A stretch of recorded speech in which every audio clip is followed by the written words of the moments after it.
Hello! Welcome to another video. Even though it has been quite some time since the Dan-Maki collaboration, both Ace and Bell are still performing exceptionally well in PvE and, in some cases, even in PvP. That's why, in this video, I'll be showing you the basic Bell Cranel build. One important thing to remember is that our Hestia Familia captain needs to meet two conditions in order to achieve good performance. The first is that, since he is the only class capable of exceeding the maximum ASPD percentage, reaching up to 580%, I strongly recommend checking all the enchantments on the equipment and sets you plan to use. This is because, in order to fulfill the second condition, at least 5 attributes must reach 300 points. Therefore, any additional stat points can significantly affect how the character performs.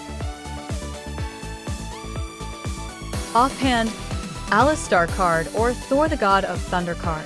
Although Ancient Artifact User card is also a favorite among some players, I'll stick with the more accessible option. For armor, the F2P King remains Heart card. However, if you have access to better options, choose Cat God card. For garment, use Dragonfly Star card.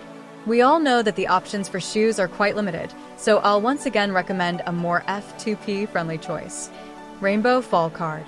I can also suggest Flute Player Star card as a budget option, as well as the classic Moonlight Flower Star card.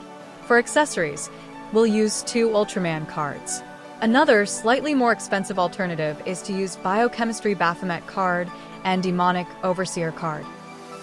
For the class-exclusive weapon, Blade of the Hero, we have the following options. 2 Minorous Star cards, using Correction Stone or Gasha, or 1 Drake Star card combined with 1 Minorous Star card. For headgear, although Norman card is also an affordable option, I believe the 5% MVP damage can be sacrificed in exchange for a little more pen in the build. For that reason, my recommendation is Audhumbla card instead. It doesn't even need to be the star version. Dragon Slayer Martial Mail, Other Shore Patrol, Imperial Knight's Cape, Loon's Memorial for shoes. For accessories, we'll use Steel Ambition. In this build, we can replace one of them with a Shadow equipment piece and add a Fading Tier. This comes down to personal preference. I personally prefer keeping both Steel Ambitions. It's also recommended to have every piece at maximum tier, currently X for equipment and V for the weapon. This will provide a little extra stat boost for your character. For headgears, we have 2 options. The first depends on your critical rate, while the second is more focused on MVP content. Spring Platter Wishing or Harvesting Year help optimize your critical damage. And Cat Language Diadem provides 25% MVP damage. For face, we'll use Gold Foil Fox Mask. The options for mouth are Ocean's Attachment or, if you're looking for more PN, Frozen Fruit. For the back slot, Wrathgrisy, Fallen Feather remains one of the most traditional choices among players.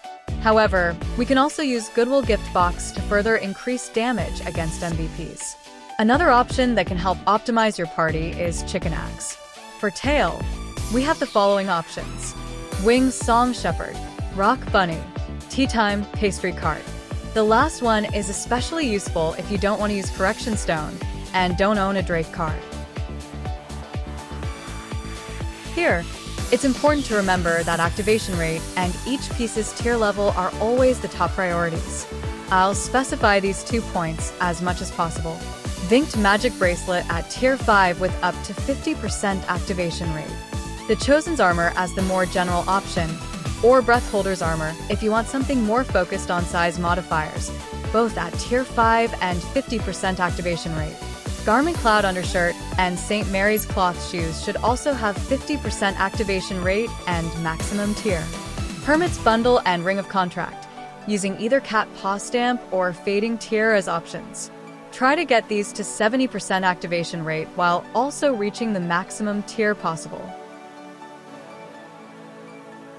Although Bell can scale magical damage, the focus of this build is physical attributes in order to maximize the high ASPD and critical damage combination.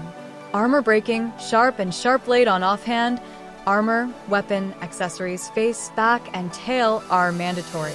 For garment and shoes, Since these enchantments cannot be applied there, always prioritize physical damage. Once again, we'll go with the more accessible option, Lord of Aim. Mirror Claw for ATK, Combustible Knife for PN, Bill Arm for MVP damage. I personally like Pen a lot, but this depends on the availability of your mirror and your luck with refinements. Speaking as a dedicated F2P player, always try to focus on the mirror that benefits the majority of your characters. And with that, we've covered the foundation of our BellCranel DPS build. However, I'd like to leave one final comment before ending the video. Why didn't I include inherit skills? Even though the system isn't exactly new anymore, many players still have questions about which skills they should choose. On top of that, obtaining the points required for the system is a fairly lengthy process. That's why I'm currently conducting several tests, and a video dedicated exclusively to this topic will be available soon.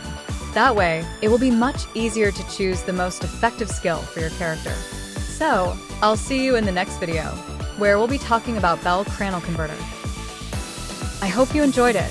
Thank you very much for watching. Don't forget to leave a like and share this video with a friend.